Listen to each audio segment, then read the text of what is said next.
que l'on sait faire, que l'on a fait, comme ça qu'on s'inspire un petit peu, et que vous nous restituez aussi votre expérience de débutant, de ce que vous pouvez rencontrer. Donc ce soir on avait prévu plusieurs interventions, certains qui devaient intervenir ont eu des contraintes de dernière minute, ne pourront pas, mais nous avons quand même un excellent casting. Donc nous avons Antoine, alors qui était pas le promotion. C'était une bonne promotion, voilà, n'est-ce pas? N'est-ce pas? Moi j'ai fait un master spécialisé juste après à Télécom Paris Tech, ça s'appelle Télécom Paris Tech après, pour conforter un peu l'aspect technique que j'avais appris à Galilée et qui me plaisait bien sur les réseaux mobiles. Et après je suis parti en stage chez Bouygues Télécom et après donc chez Ericsson, et ça fait plus de 15 ans donc j'y suis, bientôt 16. Et même dans une même boîte, alors moi je suis peut-être, il y a pas mal de gens qui ont changé de parcours, mais moi j'ai quand même pu faire plusieurs types de postes dans différents types de filiales aussi, qui ont été petites, grandes, et donc je suis passé de la coordination technique à la gestion de projet, à la gestion d'équipe, et depuis plus de 10 ans je fais je suis responsable d'une entité technique, donc avec des différents types de profils, 20 personnes. Et ce que j'ai essayé de faire pendant ces 15 ans,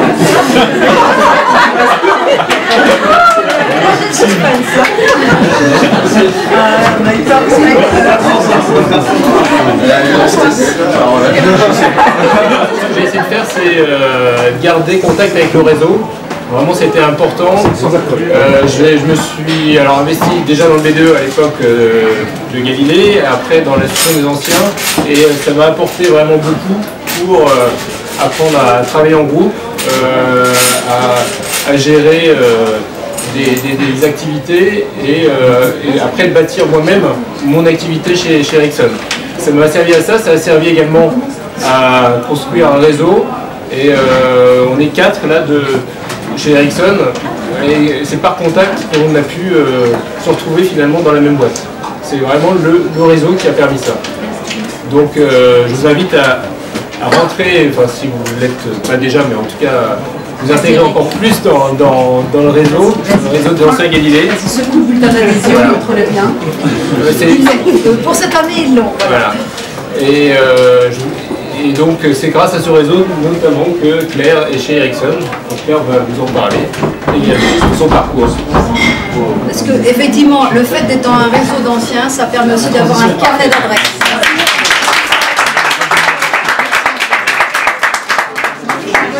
Vas-y, ben voilà, allez, on fait le club des Ericsson. Donc Claire, vice-présidente de l'association, donc Télécom 96, donc c'est pour ça que je disais que c'est une belle promotion.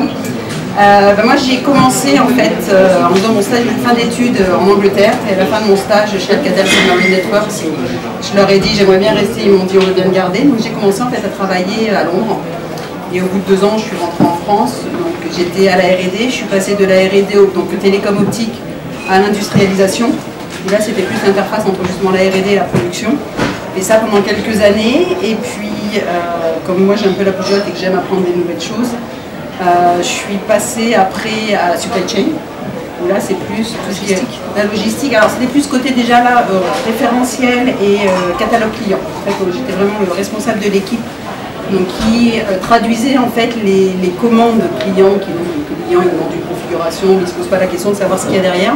Donc j'avais mon équipe qui était là pour traduire en fait le code commercial en code logistique, donc qui permettait après de dire voilà, on va commander ça et donc on peut distribuer ce matériel. Et je suis un peu tombée amoureuse de ce qu'on appelle la supply chain. Donc j'ai continué, j'ai fait plusieurs choses chez Alcatel. Et Alcatel ayant une santé un peu fragile depuis plusieurs années, j'ai commencé à me dire il faut que je change de secteur, voire d'entreprise. Et en fait en allant à un pot de départ d'un copain d'Alcatel, et je lui ai dit où tu vas, il m'a dit je vais chez Ericsson. Et je lui ai dit ah bon? Donc qu'est-ce que j'ai fait? J'ai décroché mon téléphone, j'ai appelé Antoine en lui disant Antoine, Ericsson embauche, et Antoine m'a dit écoute ils embauchent par-ci par-là, donc vas-y fais-moi passer ton CV, et parce qu'on était toujours resté en Bretagne, voilà, et Antoine a fait passer mon CV, et donc j'ai eu une opportunité chez Ericsson en 2012. Je suis chez Ericsson, et 6 mois après être rentrée, en fait, j'ai eu l'opportunité de postuler au poste de directeur de département supply. Et j'ai été sélectionnée et choisie. Donc depuis le 1er janvier, je suis directrice du département supply chez Rizzo. Voilà. C'est-à-dire quand on se retrouve, qu'on se revoit, même si on n'a pas fait le même parcours, même si on n'était pas de la même promo, donc je veux dire même si on ne se connaissait pas à l'époque, on nous a fait des études, qu'on se retrouve après, on vous inculque, enfin ça faut le reconnaître, Subgalili a certaines façons de réfléchir, de raisonner face aux difficultés, enfin face aux problèmes que vous rencontrez dans le monde du travail. Vraiment on a un esprit très ouvert, on peut avoir des solutions différentes et ça également ça aide beaucoup dans le monde du travail. Vous le verrez avec le recul d'usage, mais je vous garantis, c'est une très grande force. Hein. Est-ce qu'on peut faire venir Ali maintenant, s'il te plaît, au premier rang, qui va faire son témoignage à son tour? On finira par Alice. Bonsoir à tous, alors, je m'appelle Ali. Moi je suis sorti en télécom en 2000, donc la première promo du 21e siècle. Voilà. Moi j'ai fait mon stage chez Alcatel aussi, et à l'époque c'était aussi un ancien de l'institut qui m'avait recruté, et c'était par son intermédiaire que j'avais décroché ce stage. Et mon premier job, parce que moi j'ai suivi la spécialité Radiocom avec les mobiles, en fait c'est un des profs de l'institut qui était un ingénieur de Bouygues qui m'a permis de décrocher ce premier poste. Donc là encore, comme mes camarades, moi je ne peux que vous encourager à participer, à cultiver votre réseau, et peut-être aussi vous dire que c'est important ce que peut vous apporter le réseau, mais il est aussi important ce que vous pouvez apporter à votre réseau. Parce que c'est aussi comme ça qu'on le fait vivre un réseau. C'est dans une logique de win-win en fait, de réciprocité. Donc moi après ce premier poste chez Bouygues Télécom, en cours du soir j'avais suivi un diplôme en gestion à l'IAE de Paris. Et donc après 2 ans, comme j'avais eu ce MBA, j'ai changé, j'ai quitté le monde de la technique parce que mon premier poste était ingénieur d'études fréquences. Et j'ai rejoint le groupe France Télécom.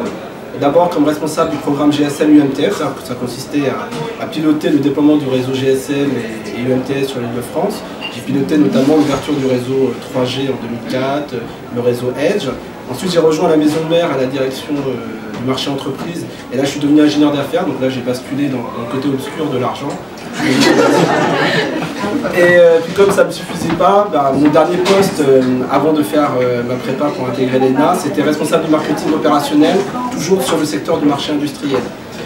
Avant de vous parler de mon passage après dans un autre secteur qui est la fonction publique, moi ce que je retiens de mes 10 années dans le secteur privé, et là-dessus Amina a tout à fait raison, c'est vrai que ingénieur de l'Institut Galilée, c'est pas forcément que des connaissances, c'est pas forcément la possibilité de pouvoir compter sur une rente de situation que vous apporterez votre diplôme, parce que j'ai eu la chance d'être aussi professeur associé à Centrale Paris et à HEC, donc j'ai pu voir ces élèves ingénieurs qui disposent eux d'une école connue, renommée.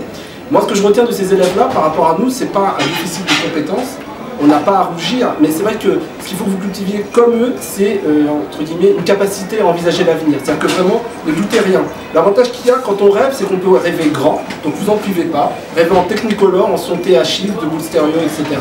Faites-vous plaisir et surtout, ne vous interdisez rien.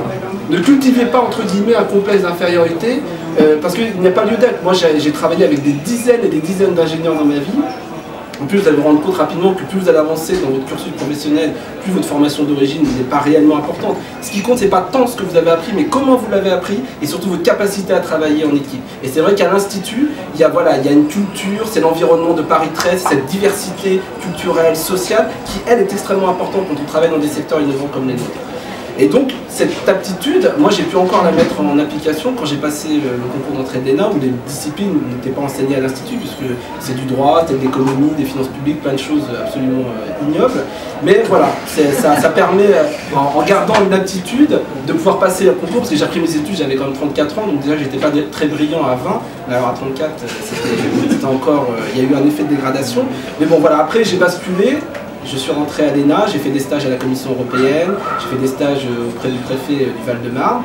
Et à chaque fois, toutes ces expériences qui n'ont pas forcément de rapport avec mon cursus initial continuent quand même à me dire en moi-même que chaque fois, vous voyez, quand je me présente aux gens et que je dois leur dire qu'est-ce que je dois être dans la vie, c'est toujours d'abord ingénieur. Parce que je continue à penser qu'on a la chance de faire sûrement l'un des plus beaux métiers du monde. Vous avez cette chance-là, et la chance que vous avez par rapport à nous, c'est que vous avez encore de plus belles années devant vous. Voilà, donc profitez-en, parce que c'est ces premières années, vous allez pouvoir, entre guillemets, tout essayer. Parce que se planter quand on a 20 ans d'expérience, c'est pas très bon. Mais par contre, quand on est jeune, allez-y, si vous voulez tenter de créer votre boîte, créez votre boîte. Si vous voulez aller à l'étranger, allez à l'étranger. Ne vous interdisez rien. Et si vous vous plantez, c'est pas grave, vous êtes au début. Et vous allez voir, quand on a 10, 15 ans, 20 ans d'expérience, perdre, entre guillemets, 1 an, 2 ans, et quand on essaie de faire quelque chose, de toute façon, on ne perd jamais son temps. c'est toujours quelque chose de positif, donc ne vous interdisez rien. Et vous voyez aujourd'hui, moi encore, voilà mon job que j'occupe aujourd'hui après ma scolarité à l'ENA, parce que moi je suis sorti en 2012. Aujourd'hui, moi je dirige un département des ressources humaines au ministère de l'Enseignement supérieur et de la Recherche. Et vous voyez, malgré tout, même si maintenant je fais du réglementaire, je m'occupe des professeurs d'université praticiens hospitaliers, donc on appelle les professeurs de médecine et de pharmacie, malgré tout, la capacité de synthèse qu'on apprend à l'Institut Galilée, la capacité d'abstraction, la rigueur que vous enseigne, je sais pas moi, les cours de SEMF avec M. Le Red, pour ne citer que lui, et bien ça vous servira. Ce qui compte, c'est pas tant encore une fois ce que vous avez appris, mais comment vous l'avez appris, est-ce qu'il vous en reste. C'est pas évident de passer après tout le monde parce que voilà, donc grosso modo il y a un type apparemment qui a super bien réussi dans sa vie, il est hyper riche et tout, puis il faisait une conférence comme ça devant des jeunes et puis un jeune qui lui demande mais qu'est-ce que vous fait encore rêver? Il a dit votre âge. Voilà, ça me fait rêver votre âge, c'est génial. Moi je suis Max 94, donc je vous épargne de calculer mon âge, mais voilà, je suis la première promotion de Max, donc je suis sortie de cette école d'ingénieur incognito. Max, je le dis, je suis ingénieur, je vous assure, en plus j'étais femme ingénieure de Max, oui, on comprend bien. Mais n'empêche que j'ai décroché un premier job dans la finance, parce que lorsqu'on sort de Max, on fait de la finance, donc j'étais consultante dans la finance, dans une première boîte. Et puis là, j'ai trouvé que c'est génial, en fait, la finance, et puis pourquoi pas aller dans un deuxième domaine plus porté vers le commercial. Donc j'ai bifurqué vers un métier de commercial, toujours dans la finance. Et puis à un moment donné, je suis tombée dans les moyens de paiement, et donc je suis devenue l'experte des moyens de paiement. J'ai travaillé chez Sopra Group, chez Atos, et puis tout récemment chez Ingenico, qui est le spécialiste de terminaux de paiement. Donc j'ai passé une grande, on va dire, carrière dans les grandes entreprises. Et à chaque fois que je changeais de poste, c'était principalement pour l'argent. Donc je gagnais à chaque fois un peu plus. Mais à un moment donné, l'argent, le poste, etc., il y a un truc qui manquait dans ma vie et je ne trouvais pas c'était quoi. Et en fait, c'était l'entrepreneuriat. Et je me suis dit, oui, j'ai envie de créer mon entreprise. En général, pour créer son entreprise, il y a trois choses en fait qui se passent dans la vie. Donc soit c'est un rêve d'enfance. Depuis tout petit, vous rêviez de quelque chose de magique. Par exemple, vous rêvez d'un monde merveilleux où tous les enfants sont heureux. Et grand, qu'est-ce que vous faites? Vous créez Disneyland. Ou bien...